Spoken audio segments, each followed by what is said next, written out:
Oi, pessoal! Diante das manifestações que estão acontecendo nos Estados Unidos após a morte do George Floyd e aqui no Brasil, principalmente após a morte do menino Miguel, acho que é importante falarmos um pouquinho sobre a questão racial. E eu trouxe aqui para vocês algumas indicações de livros que eu já li que nos fazem entender melhor todo esse movimento racial, tudo o que os negros passam.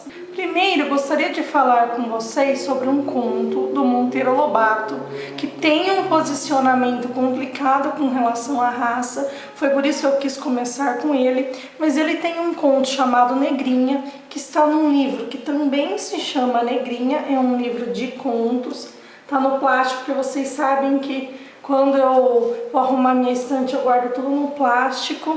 Ele vai mostrar nesse conto uma menina que é chamada de Negrinha, de nenhum nome em específico, que ficou órfã aos 4 anos. Esse conto é de 1920 e a história se passa logo após a abolição da escravidão. A Negrinha nasceu na senzala e ela vivia na casa da Dona Inácia, que era a antiga dona da sua mãe, era uma senhora de escravos. Só que ela vivia ali da pior maneira possível, vivia aos cantos da cozinha, porque a Dona Inácia não gostava de crianças. Apanhava por tudo. E foi exatamente por isso que a Dona Inácia manteve a menina na casa, para bater nela, para se lembrar dos tempos em que ela podia bater nos negros. Para a Dona Inácia era um absurdo esse negócio de negro igual a branco. E, gente, a Negrinha vive assim, num mundo tão absurdo, que quando ela vê uma boneca pela primeira vez, ela nem sabia o nome daquilo. Quando ela vê as sobrinhas da Dona Inácia brincando, ela fica em choque, porque, meu Deus, era permitido brincar sem apanhar? Então é um conto que nos faz pensar muito, é um conto que reflete muito bem aquele período pós-abolição que a gente teve aqui no Brasil. Trouxe também um Memórias Póstumas de Brás Cubas, do Machado de Assis. O Machado de Assis era mulato.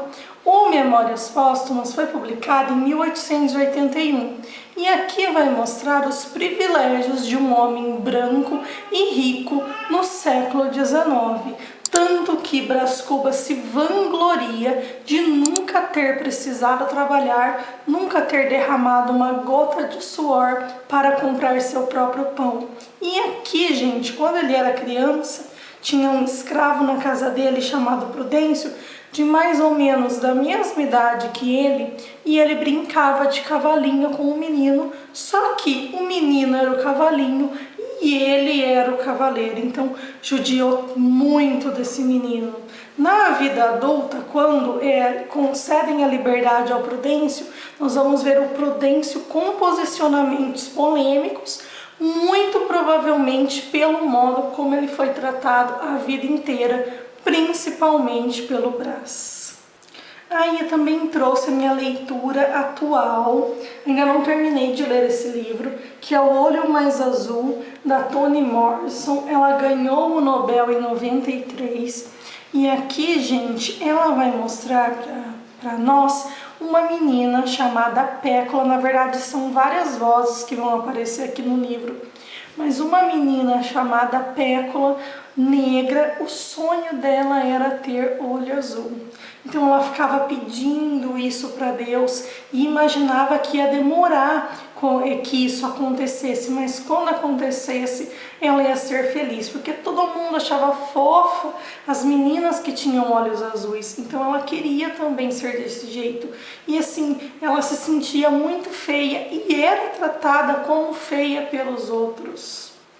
A Cláudia, que é a narradora aqui, também nos chama muita atenção, porque quando davam, ela também é uma menina negra, e quando davam bonecas brancas para ela brincar, ela não gostava, ela não aceitava. Por que as bonecas eram diferentes dela?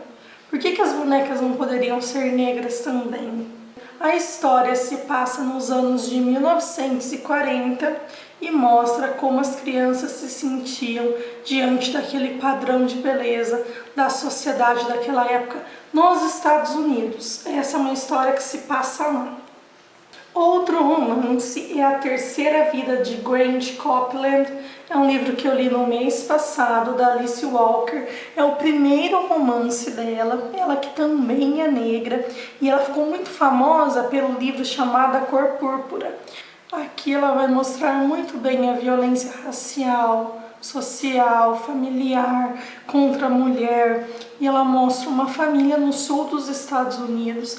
Então é mais uma história que se passa nos Estados Unidos e mostra o quanto uma família de negros é oprimida pela questão racista no condado de Baker, nos Estados Unidos.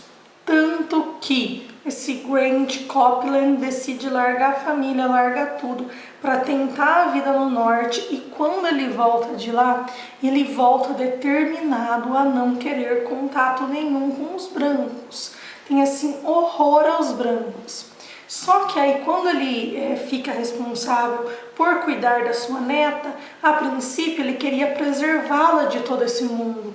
É como se fosse numa bolha mesmo. Só que depois ele percebe que ele não vai conseguir fazer isso. E que na verdade era melhor ele prepará-la para aquele mundo, para que ela pudesse enfrentar tudo que poderiam tentar fazer contra ela.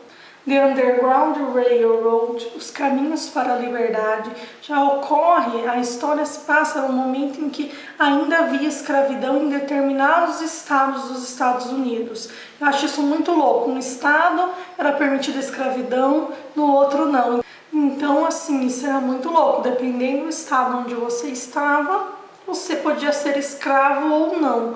Muito complicado isso. E aqui a gente conhece a história da Cora, que trabalhava numa plantação de café, era escrava, e ela não conhecia outra realidade. Ela viveu ali, ela não sabia o que tinha fora dali.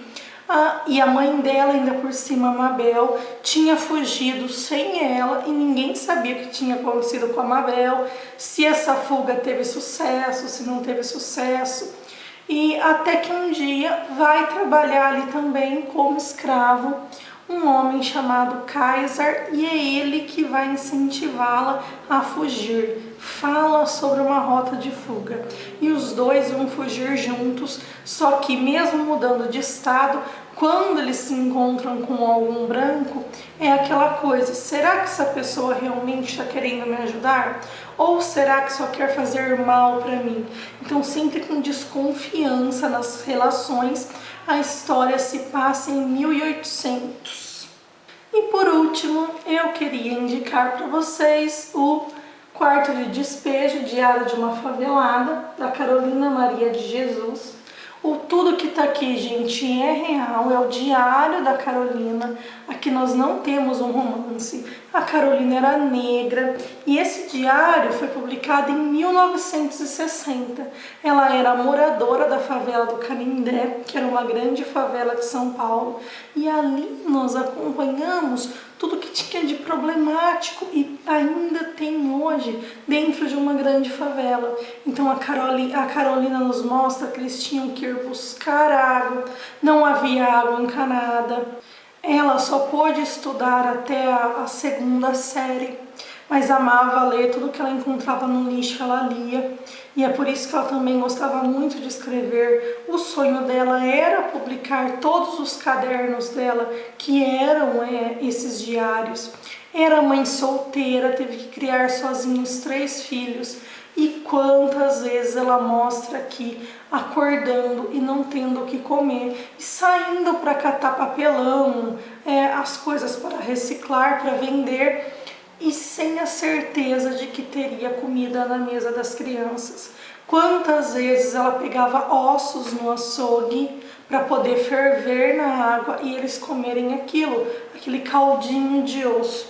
Então assim, acho que nós precisamos refletir sobre a situação que nós estamos vivendo, que é muito antiga, não é na verdade uma situação, não é um problema atual, e os livros nos mostram muito bem isso. E vocês já leram alguns dos livros que eu mencionei aqui? Conhecem outros que tratam essa questão?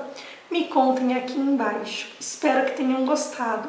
Não deixem de se inscrever no nosso canal e curtir o nosso vídeo. Até a próxima. Tchau!